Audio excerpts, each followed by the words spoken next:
zilei. Astăzi, magazinul lui Bazil a fost atacat de către un grup de tineri, nu știu de unde s-au luat, dar mai este o știre foarte bună. Cu toții cunoaștem criza economică, dar iată că la noi în sat a apărut și criza bazinelor acvatice.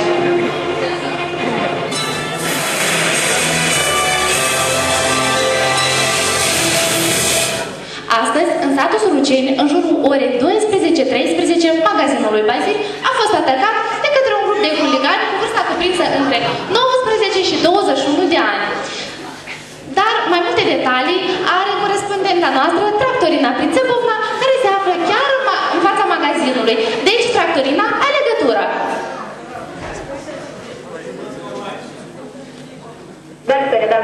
Bună ziua, doamnelor și domnilor, ne aflăm chiar aici, în mijlocul Surceniului, unde acest magazin a fost practic jefuit. Avem aici un martor, doamna văzătoare, doamna Hărătiet, ce să ne spuneți cum v-ați simțit? Ce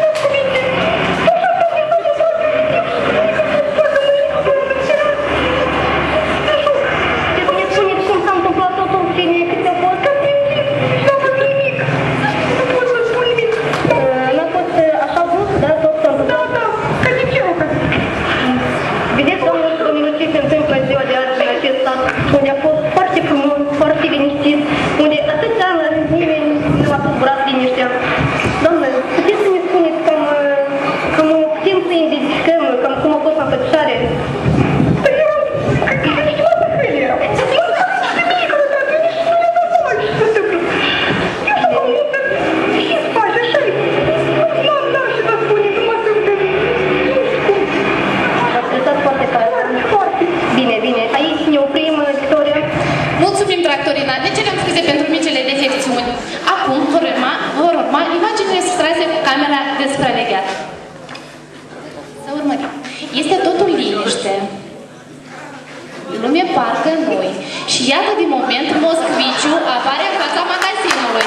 Uitați-vă cum între magazin sunt în jur de 5 persoane, șoferul rămâne în mașină, iată vânzătoarea a ieșit acum speriată, vai. Și iată, uitați-vă cum au luat aparatul de casă, dar... Da. Intră chiar pe geam, tineretul din ziua de azi, Doamne ferește. Strașnic. Și toate astea în Suruceni. Uitați-vă, a scos capul pe geam, uitați-vă, și datorită acestor imagini au fost identificați indivizi. Uitați-vă, se repetă din nou. Da.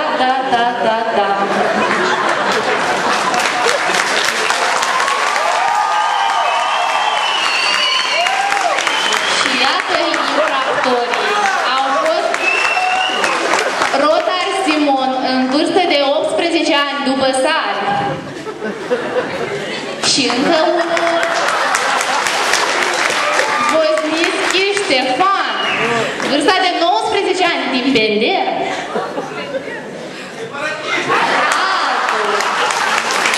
Doamne, Pleșca Valeriu, 21 de ani, Bender, ăsta e cel mai mare, precis. Și ea că ăsta e șoferul la Moscovici, Strauss Leonid, vârsta de 19 ani, la fel din Bender. Și este cel de-al 5-lea infractor, Bondar Vladimir, cu vârsta de 17 ani, este cel mai mic, doamnelor și domnilor. Da.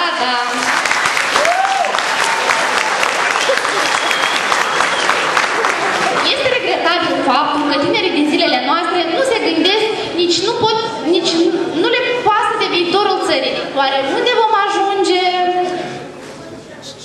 Ce vedeți? Știu? Valier. Și mă, de unde sunteți? Ești de stat după stat, dar nu le trăi în centru. Acum a fost ideea. Acum mașina. Care de unde? Citeți cu mine. Acum mașina. E a mea. Documente ai? Un an. Nu. Tot sunt, tot nu, dar e în spate. Ce-ați furat voi acolo? Ca să mai bani ca să nu. Bun. Și gata? Și niște bani. Ce-ați vrut să fac cu banii? Am vrut o glumă, dar s-au primit banii. Cât bani am luat? O vreo 8.000 de lei. Tole 9, tole 1. Și câți bani vă dăm pentru asta? Nu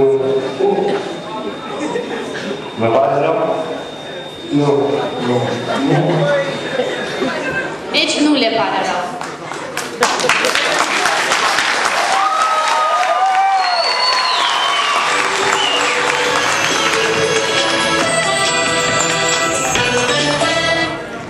Iar acum revenim cu cea de-a doua știre. După cum bine știm, anul 2009-2010 a fost declarat anul crizei economice. Dar iată că la noi în stat a apărut o nouă criză, criza bazinelor acvatice.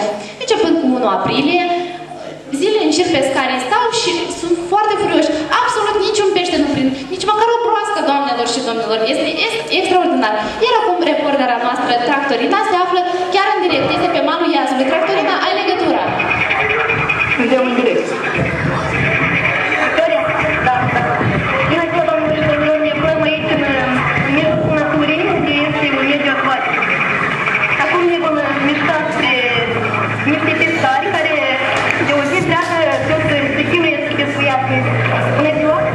Bună ziua! Dumneavoastră, de ce sunteți aici? Am prins eu un pește, dar nu prins el. De la ce oră sunteți? Ori 7 dimineața, ori 8. La câte? Bună!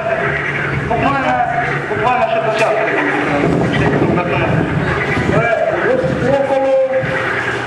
Около 6 часов. Prinde nici o brânză, că de cineva să vedeți. Nu vă pe faci, cu zero. La fără de asta mai aveți plastica, poate de care să primiți un... Dar dacă sunt pescar și eu poate putea. Și cât dintre voi este? Nervai! Domnul, vedeți cum aici niște pescari se luptă cu aceste furieri naturii. Natura nu dorește ca să câștige o dobândă, să câștige o hrană pentru copiii acasă. Rămână, domnul, atunci merge spre ceilalți mai sunt în spate ceilalți. Deci ne depăm spre ceilalți pescari să vedem care e treaba la urmă, cum vor acționa ei la această întrebare. Iată camera de știu. Ne-am adus ascult, iată-i camera. Jora, Valer! Леша, я в лицо их ладно. Подешевле, сразу ты тряпку, трубку, сразу ты тряпку. Чем мне, да? А ну я прежде чем мне. Я откуда муж иди, я так твой бей. Да не что ты ставишь. Тут Юнич. Что пусть меня полетит? Да мы наверное, это что мы... Директоры! Директор летали, ты боишься.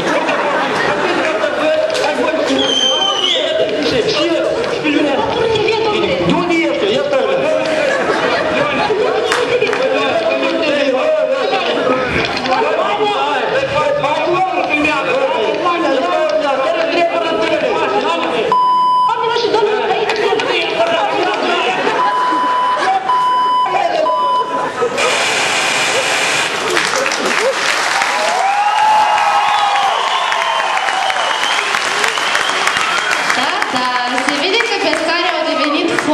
agresiv și iată ce face natura din om. Of! Iar acum, dragii mei, știrile noastre de la ora 18 au luat sfârșit. Vă doresc o seară cât mai frumoasă și ne vedem la ora